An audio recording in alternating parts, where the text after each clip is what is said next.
पालखी आजच्या जगासाठी किती महत्त्वाचा आहे? पालखी ही महाराष्ट्राच्या सांस्कृतिक, धार्मिक आणि सामाजिक जीवनाचा अविभाज्य भाग आहे. हजारो वर्षांची परंपरा, भक्ती, एकता आणि सामाजिक सलोखा यांचे प्रतीक असलेली पालखी आजच्या आधुनिक जगातही तितकीच महत्त्वाची आहे. बदलत्या काळातही पालखी सोहळ्याचे महत्त्व वाढले आहे, कारण ती केवळ धार्मिक उत्सव न राहता सामाजिक, सांस्कृतिक, आर्थिक, पर्यावरणीय आणि तंत्रज्ञानाशी जोडलेली एक व्यापक चळवळ बनली आहे. 123.1 पालखीचा ऐतिहासिक आणि धार्मिक वारसा. 1.1 ऐतिहासिक पार्श्वभूमी. पालखी ही प्राचीन काळापासून भारतात मान्यवर व्यक्ती, संत, राजे यांच्या प्रवासासाठी वापरली जाणारी वाहतुकीची साधन होती. कालांतराने ती धार्मिक आणि सांस्कृतिक उत्सवांचे केंद्र बनली. 14 महाराष्ट्रात संत तुकाराम, संत ज्ञानेश्वर, संत एकनाथ, संत नामदेव यांसारख्या संतांच्या पादुकांची पालखी पंढरपूरच्या वारीतून नेली जाते. ही परंपरा 1000 वर्षांहून अधिक जुनी आहे. 25.1 धार्मिक महत्त्व. पालखी सोहळा हा भक्ती, श्रद्धा आणि समर्पणाचा उत्सव आहे. लाखो वारकरी विविध जाती, धर्म, वयोगट आणि पार्श्वभूमीचे असूनही एकत्र येतात, विठोबाच्या चरणी नतमस्तक होतात आणि भक्ती, एकता, समतेचा संदेश देतात. 263 पालखीच्या माध्यमातून संतांच्या शिकवणी, अभंग, कीर्तन, हरिपाठ यांचा प्रसार होतो. 2 पालखीचे सामाजिक महत्त्व. 2.1 सामाजिक एकता आणि सलोखा. पालखी सोहळा हा सामाजिक एकतेचा जिवंत अनुभव आहे. विविध जाती, धर्म, वयोगट, आर्थिक स्तरातील लोक एकत्र येतात, भेदभाव विसरून एकत्र चालतात, जे आजच्या तणावपूर्ण आणि तुटलेल्या समाजासाठी आदर्श आहे. 637 तुकाराम महाराजांच्या पालखी सोहळ्यात हिंदू, मुस्लिम एकतेचे अनोखे उदाहरण पाहायला मिळते, जिथे पालखीचा पहिला मुक्काम अनगडशाह बाबांच्या दर्ग्यात होतो आणि दोन्ही धर्मांचे लोक एकत्र पूजा करतात. 2.2 सामाजिक सेवा आणि सहभाग. वारीच्या मार्गावर हजारो स्वयंसेवक, सामाजिक संस्था, वैद्यकीय संस्था, स्थानिक प्रशासन आणि सामान्य नागरिक वारकऱ्यांसाठी अन्न, पाणी, औषधे, निवारा, स्वच्छता, वाहतूक व्यवस्था पुरवतात. 85 या सेवेमुळे समाजात सेवा, सहकार्य आणि परोपकाराची भावना वाढीस लागते. 2.3 स्त्री पुरुष समानता. पालखी वारीत स्त्रिया आणि पुरुष दोघेही समान सहभाग घेतात. महिलांची दिंडी, महिला सेवाभावी संस्था आणि महिला वारकऱ्यांचा सहभाग वाढत आहे, ज्यामुळे स्त्री पुरुष समानतेचा संदेश समाजात पोहोचतो. 89.3 पालखीचे सांस्कृतिक महत्त्व. 3.1 सांस्कृतिक वारसा आणि परंपरा. पालखी सोहळा हा महाराष्ट्राच्या सांस्कृतिक ओळखीचा अविभाज्य भाग आहे. अभंग, कीर्तन, भजन, नृत्य, वाद्य, रांगोळी, फुलांची सजावट, पारंपरिक पोशाख आणि विविध लोककला या सोहळ्यात जिवंत राहतात. 53 या परंपरेमुळे नव्या पिढीला आपल्या सांस्कृतिक मुळांशी जोडले जाते.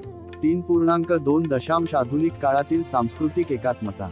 आजच्या ग्लोबलायझेशनच्या युगातही पालखी सोहळा महाराष्ट्राच्या सांस्कृतिक अस्मितेचे प्रतीक आहे. शहरीकरण, औद्योगिकीकरण आणि तंत्रज्ञानाच्या युगातही ही परंपरा टिकून आहे आणि नव्या पिढीला आपल्या संस्कृतीशी जोडते. 109.4 पालखीचा आर्थिक प्रभाव. 4.1 स्थानिक अर्थव्यवस्थेला चालना.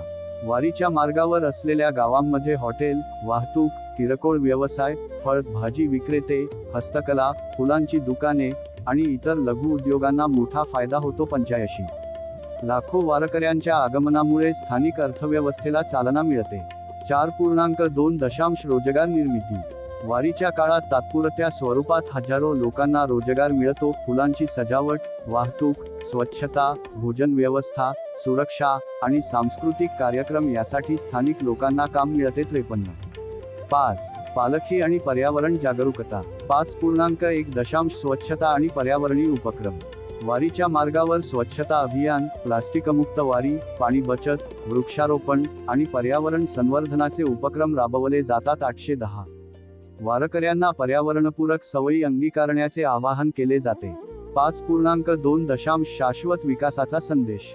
वारीमध्ये सामूहिक जीवन, साधेपणा, नैसर्गिक साधनांचा वापर आणि पर्यावरणपूरक जीवनशैली यांचा प्रसार होतो. या उपक्रमांमुळे समाजात शाश्वत विकासाची जाणीव निर्माण होते. 10.6 पालखी आणि तंत्रज्ञान. 6.1 सोशल मीडिया आणि डिजिटल वारी. आजच्या तरुण पिढीला वारीकडे आकर्षित करण्यासाठी सोशल मीडिया, फेसबुक दिंडी, व्हर्च्युअल वारी, लाईव्ह अपडेट्स आणि डिजिटल फोटोग्राफी यांचा मोठ्या प्रमाणावर वापर होतो. 9. यामुळे वारीचा अनुभव जगभरातील लोकांपर्यंत पोहोचतो. 6.2 तंत्रज्ञानाचा वापर व्यवस्थापनात. पालखी रथाला GPS, हायटेक कॅमेरे, ट्रॅफिक नियंत्रण, आरोग्य सेवा आणि आपत्कालीन व्यवस्थापनासाठी तंत्रज्ञानाचा वापर केला जातो. यामुळे वारी अधिक सुरक्षित, शिस्तबद्ध आणि प्रभावी बनते. 9.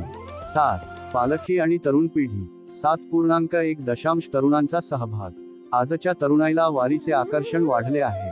अनेक तरुण सोशल मीडियावर वारीचे फोटो, व्हिडिओ शेअर करतात, स्वयंसेवक म्हणून सहभागी होतात आणि सांस्कृतिक कार्यक्रमात भाग घेतात. 9.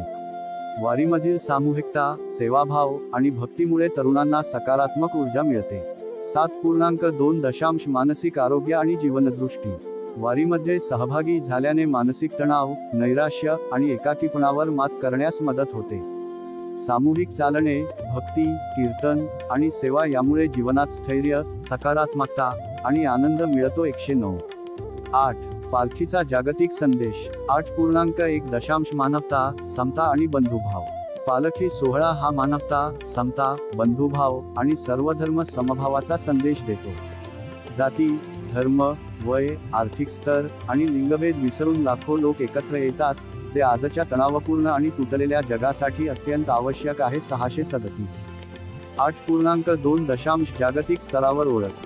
पालखी वारीची ख्याती आज जगभर पसरली आहे. परदेशातील मराठी मंडळे, भारतीय वंशाचे लोक आणि जागतिक पर्यटक वारीमध्ये सहभागी होतात. यामुळे महाराष्ट्राची संस्कृती आणि वारसा जागतिक स्तरावर पोहोचतो. 9. पालखी आणि शासन. 9.1 शासकीय सहभाग. वारीच्या व्यवस्थापनासाठी शासनाकडून रस्ते, वाहतूक, आरोग्य, सुरक्षा, स्वच्छता आणि पिण्याच्या पाण्याची व्यवस्था केली जाते.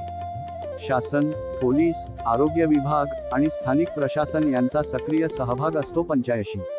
9.2 आपत्ती व्यवस्थापन.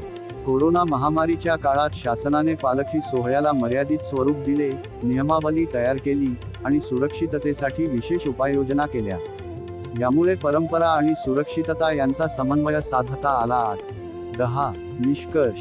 पालखी ही आजच्या जगात केवळ धार्मिक किंवा पारंपरिक उत्सव न राहता ती सामाजिक, सांस्कृतिक, आर्थिक, पर्यावरणीय आणि तंत्रज्ञानाशी जोडलेली एक व्यापक चळवळ बनली आहे. पालखी सोहळा हा भक्ती, एकता, समता, सेवा आणि संस्कृतीचा जिवंत उत्सव आहे. बदलत्या काळातही पालखीचे महत्त्व वाढले आहे, कारण ती समाजाला एकत्र आणते, सकारात्मक मूल्यांचा प्रसार करते आणि नव्या पिढीला आपल्या मुळांशी जोडते. आजच्या तणावपूर्ण, तुटलेल्या आणि वेगाने बदलणाऱ्या जगात पालखीचा संदेश मानवता, एकता आणि भक्ती अत्यंत आवश्यक आहे. 637. पालखी